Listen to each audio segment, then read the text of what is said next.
Honestly, I like let it boil by accident because I was not paying attention. Oh my gosh, it's rosemary. They're not that warm. So lapim. Welcome back to my channel. My name's Carly, and if you're new here, I make everything gluten-free and vegan. Today on the menu, we're going to be making a scone. It is originally a potato scone, not gluten-free.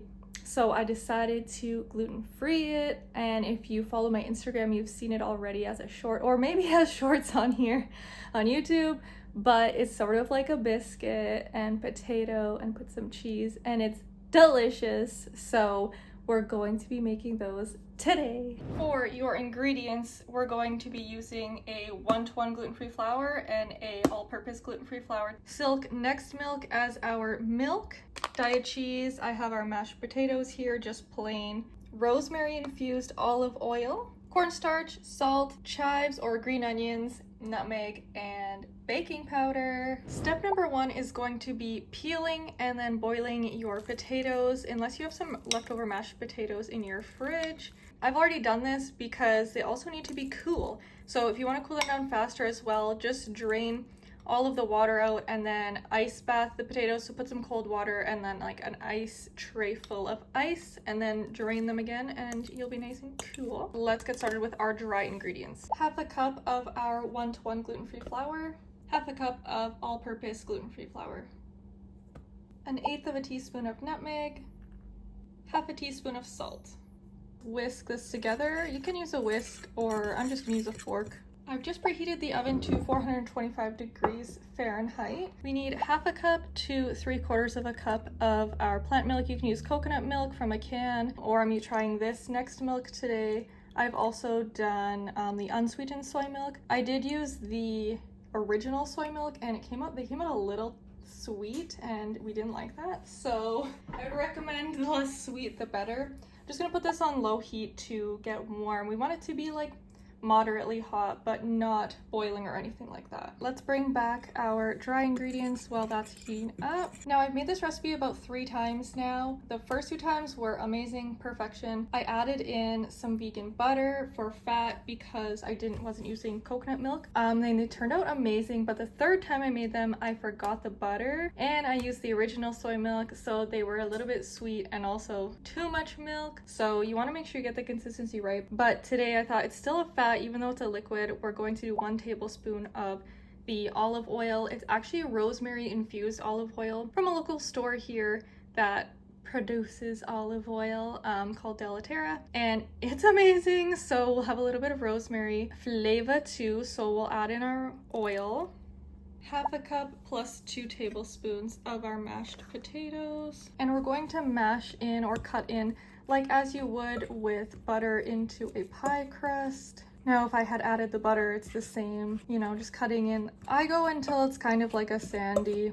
You don't want a big chunk of potato because you want it to just blend in. These don't really taste like potato at all, but they do provide a nice moist, which for gluten-free baking is really nice, biscuit on the inside. Oh my gosh, this rosemary. These are gonna be so good. The rosemary oil smells so amazing, y'all. If you're in Niagara region, you have to go to Delaterra. All right, we're looking pretty good here.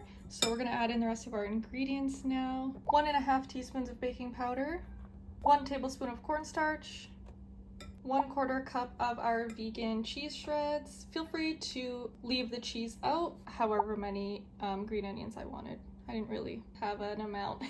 Let's combine this. Just gonna stir it until it's all combined. Alrighty. Our milk is nice and warm. Honestly, I like let it boil by accident because I was not paying attention. So, but we're just gonna add in a little bit at a time, so you don't want to add too much.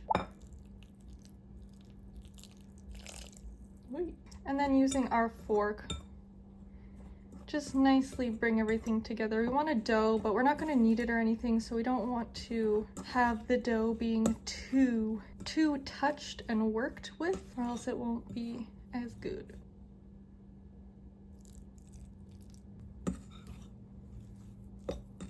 Okay, It's almost looking good now. All right, at this stage, I'm gonna just get my hands in here instead to see if I can get the dough into a ball and stick together, because there's not really much like fine dust on the bottom anymore. I've used almost half of what I have, so maybe a quarter of a cup.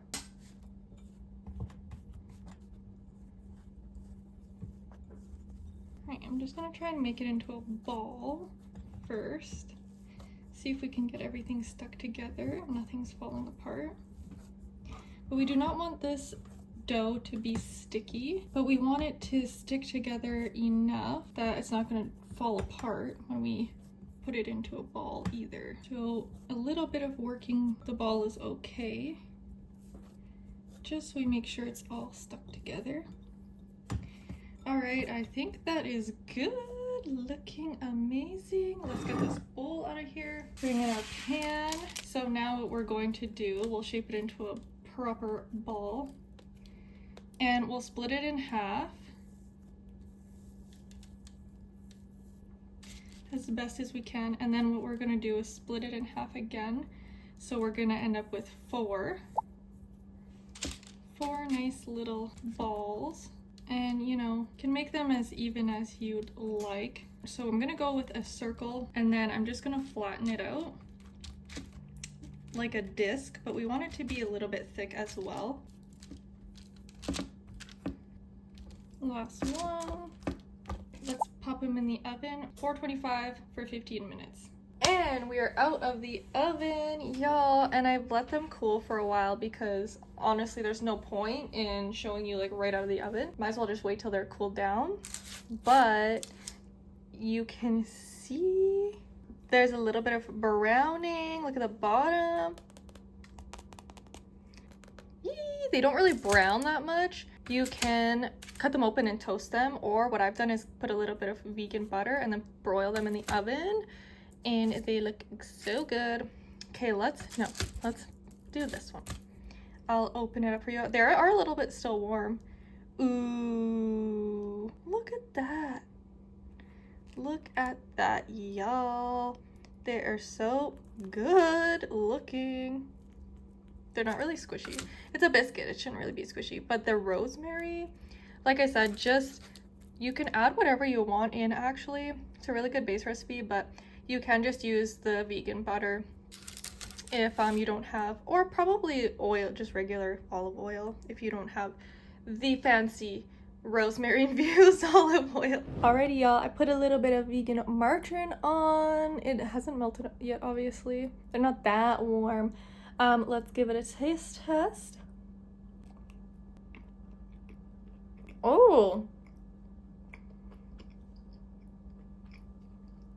that rosemary, wow, Salepim. That's so good. I didn't taste test the bad ones last time, but I know these taste like the first two that I made. So good, very biscuity. Texture is like very biscuity. They're kind of dry on the outside, but like soft and